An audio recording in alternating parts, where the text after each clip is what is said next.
Grant Wallis struggles with being described as an artist. But if his collection of carvings and paintings and drawings don't amount to art, what does? There is no afterlife.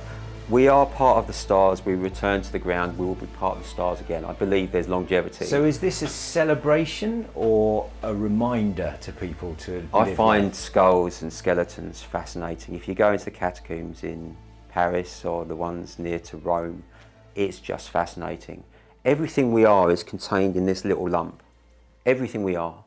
You know, you can talk about your soul and your heart and your feelings. They're all chemical impulses, whatever. Everything we are is stored in this little piece of bone. And I love the imagery of it. I absolutely love it. This guy,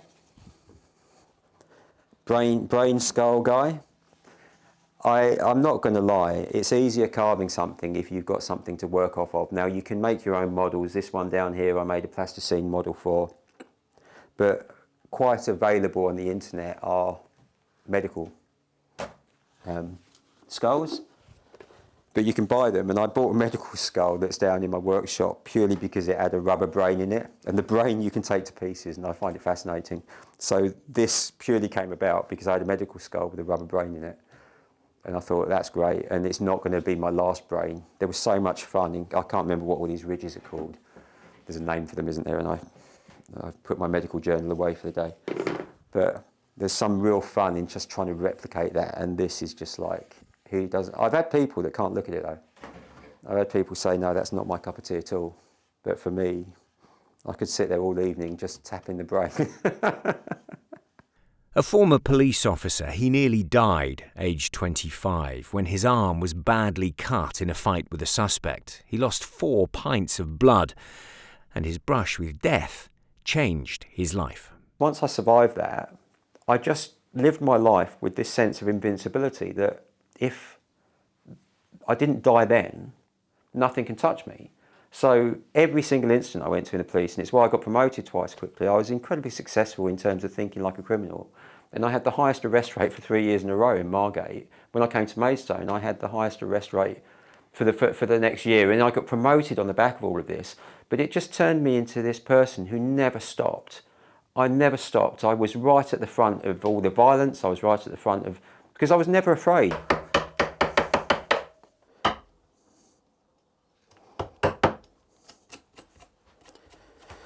Such an intense career left more than physical scars.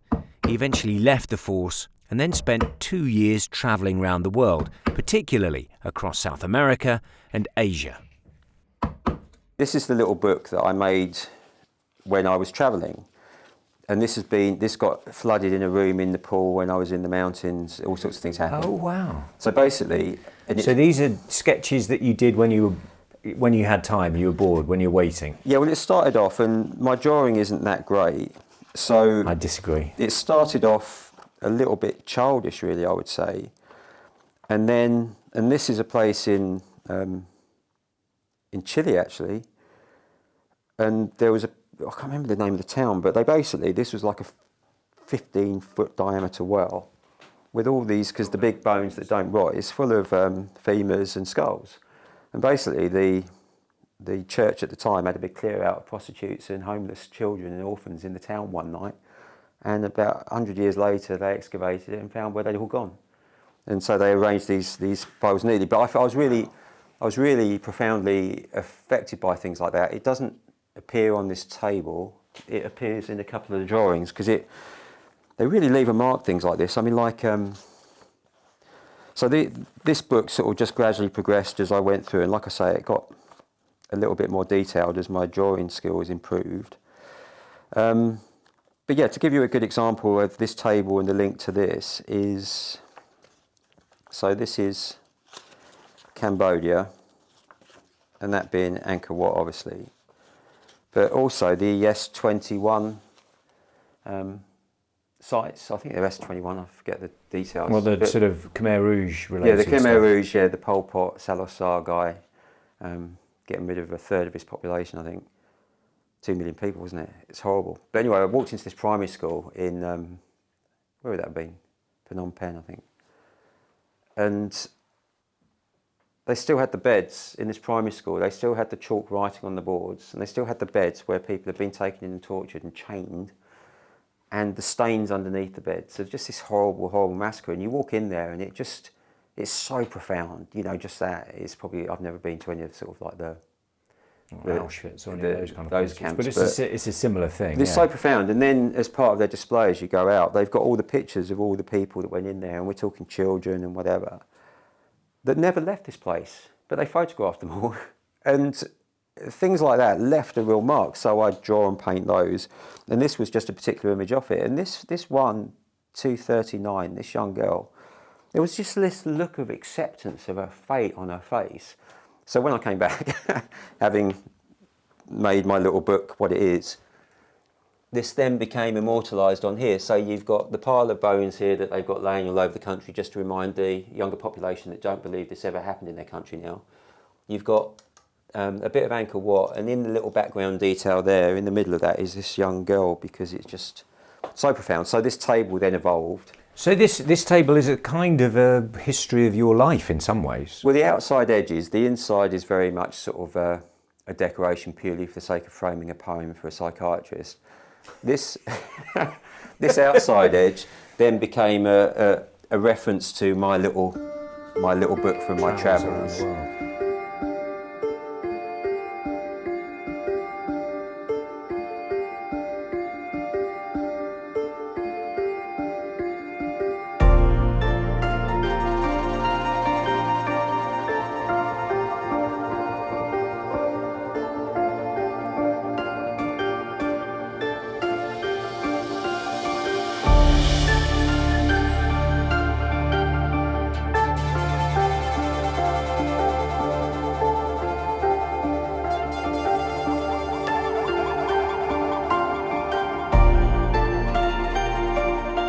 Entirely self-taught as a woodcarver, his studio these days is in a cabin that he built at the bottom of his garden in Kent.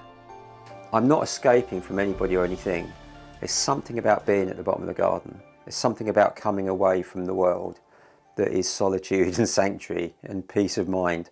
And that's what this is. This represents a little room that I like to come and hang out in. Hence it looks more like a living room than it does a workshop. So why do you do it? Why do you carve? Two things I think people should keep up from when they're younger, and I feel quite sorry for people if they don't. At school you do exercise, you do art. It's not everyone's cup of tea, I know, but if you have a creative element to your life, it's kind of fulfilling, because like you said upstairs, you can stand back from something and say, good, bad or ugly, I made that, I enjoyed making that. And exercise, it just keeps you sane. And the two for me go hand in hand. I don't think I could ever not ride my bicycle and exercise, and I don't think I could ever not carve. You do it because there's some pleasure and satisfaction in sitting there and just letting rip with your imagination, isn't there? And like, why do you guys go walking? You're in the fresh air, you feel good, you're exploring somewhere, you get that exercise. It's, yeah, I think that's why I do it, is it fills the gap in between now and death.